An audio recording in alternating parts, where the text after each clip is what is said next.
नमस्कार प्यारे बच्चों, स्वागत है आपका हमारे चैनल राइडमेट पर। बच्चों, कक्षा 3 की हिंदी की लास्ट वीडियो में हमने किया था पाठ नंबर 3 इटलाती बूंद, जिसमें हमने उस पाठ को पढ़ा था। आइए आगे चलते हैं और इस वीडियो में हम करेंगे पाठ नंबर 3 इटलाती बूंद का अभ्यास कार्य। तो आइए इसे शुरू करें। अभ्यास कार्य में सबसे पहले है शब्दार्थ। पहला शब्द है इठलाना। इठलाना का अर्थ है इतराना। नेक्स्ट, उत्साह। उत्साह यानी जोश। अगला है ताकना।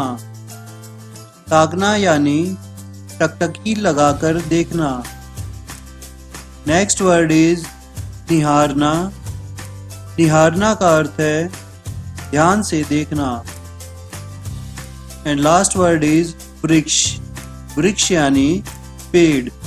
तो ये थे इस पाठ के शब्दार्थ। आइए आगे चलें। आगे है इसके प्रश्न उत्तर। क भाग, नन्ही बूंद क्या सोच रही थी।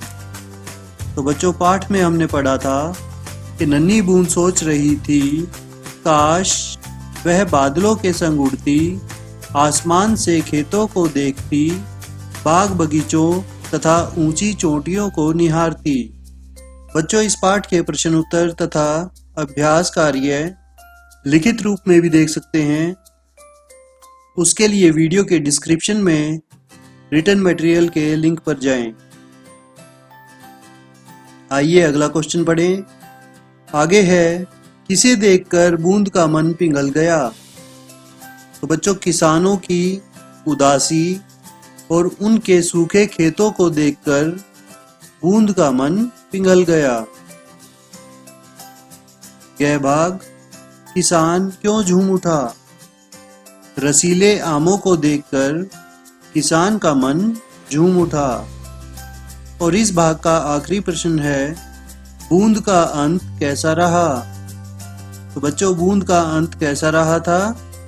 बूंद का अंत अत्यंत सुखद रहा।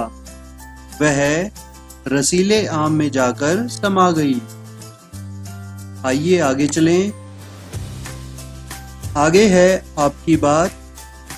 क भाग, बूंद बादलों के संग आसमान में उड़ना चाहती थी।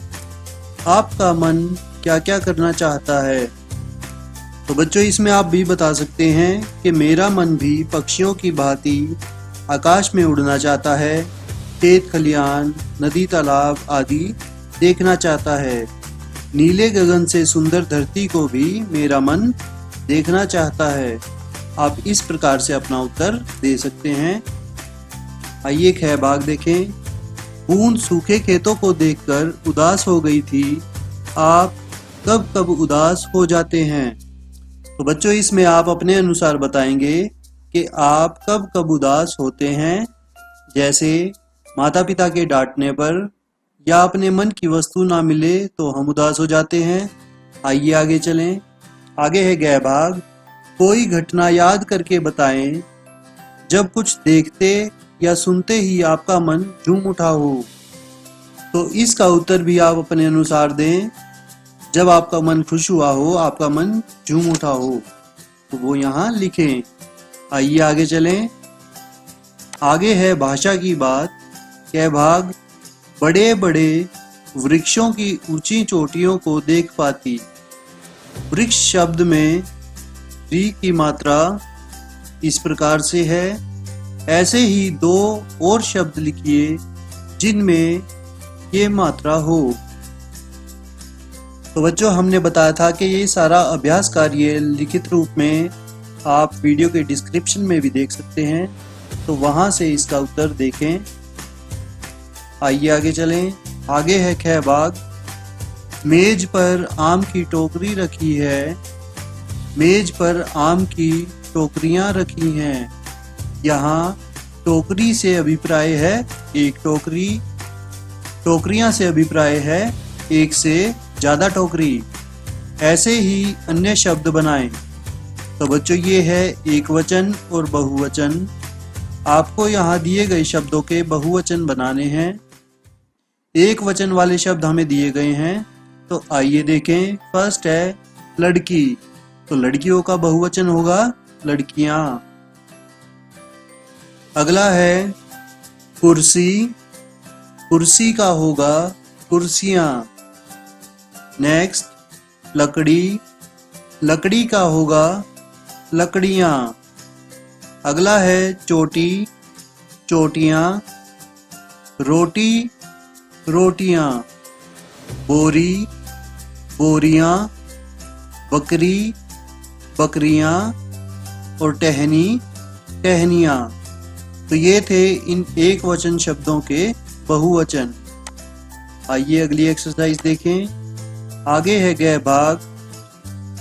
खाता है, खाती है। आइए इन वाक्यों को पढ़ें। सोहन आम खाता है, रीटा आम खाती है। तो यहाँ इन दो वाक्यों को देखकर आप बता सकते हैं कि कौन सा वाक्य पुरुष के लिए यूज किया गया है और कौन सा वाक्य है स्त्री के लिए। सोहन लड़का है इसलिए खाता आया है, रीटा लड़की है इसलिए खाती आया है। ऐसे ही कुछ शब्द नीचे दिए गए हैं, उनसे वाक्य बनाएं। तो पहला शब्द है पीता, तो पीता के लिए आप लिख सकते हैं राम पानी पीता है। अगला शब्द है पीती, पीती के लिए आप लिख सकते हैं राधा पानी पीती है। ऐसे ही खेलता, सुंदर खेलता है। खेलती, मीना खेलती है। अगला है चलता, वह तेज चलता है। और चलती के लिए वह तेज चलती है। तो ऐसे ही हम और कुछ वाक्य भी बना सकते हैं, आप अपनी मर्जी से भी इनके वाक्य बना सकते हैं। अगला है घ भाग। मिट्टी शब्द को ऐसे भी लिखते हैं मिट्टी, आप यहाँ देख सकते हैं स्टार्टिंग में भी मिट्टी लिखा गया है और यहाँ भी हमारे पास ये लिखा गया है जो वो शब्द है मिट्टी। तो इनको हम इन दोनों प्रकार से लिख सकते हैं, दोनों ही ये शुद्ध हैं। दिए गए शब्दों को भी इसी प्रकार से लिखें। तो बच्चों इन शब्दों को भी आप यहाँ लिखेंगे दोबारा से, इन्हें दूसरे प्रकार से लिखना है। इसके लिए आप लिखित में जो कार्य है डिस्क्रिप्शन में वो देख सकते हैं। आइए आगे चलें। आगे है बूंद का सफ़र। नीचे बूंद की यात्रा दिखाई गई है, उसके पड़ावों का सही क्रम लिखें। तो बच्चों यहाँ हमें कुछ पिक्चर्स दी गई हैं। यहाँ बूंद के 6 पड़ाव दिए गए हैं, लेकिन ये सारे पड़ाव क्रम अनुसार नहीं हैं। हमें इन पड़ावों के नीचे यहाँ नंबरिंग करनी है, जिससे हमें पता चले पहला पड़ाव कौन सा है और आगे के कौन से। तो सबसे पहला पड़ाव क्या था? सबसे पहला पड़ाव था कि वह समुद्र से उठती है, तो यानी 4th पिक्चर। तो यहाँ इस बॉक्स में हम लिखेंगे 1।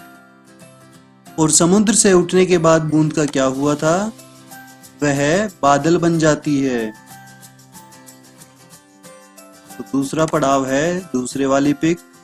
बादल बनने के बाद जब बारिश होती है तो वह बूंद नीचे धरती पर आ जाती है, तो उसके लिए है पहली पिक।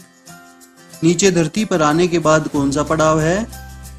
अगला पड़ाव होगा कि वह पेड़ की जड़ों के सहारे पेड़ के ऊपरी हिस्सों तक आ जाती है, तो अगला पड़ाव होगा ये 5th वाली पिक्चर। और जड़ों के बाद वह टहनियों से होती हुई उस फल में समा जाती है, उसके लिए है ये 3री पिक्चर। और फलों में घुलने के बाद हम उस फल को खाते हैं, तो उस बूंद का आखिरी पड़ाव क्या हुआ? ये लास्ट वाली पिक्चर। तो इस प्रकार से आप देख सकते हैं हमने बूंद के पड़ावों को सही क्रम अनुसार लिखा। तो ये था पाठ 3 इटलाती बूंद का अभ्यास कार्य। आशा करता हूँ आपको ये समझ आ गया होगा। इस वीडियो को लाइक तथा शेयर करें और हमारे चैनल को सब्सक्राइब करें। धन्यवाद।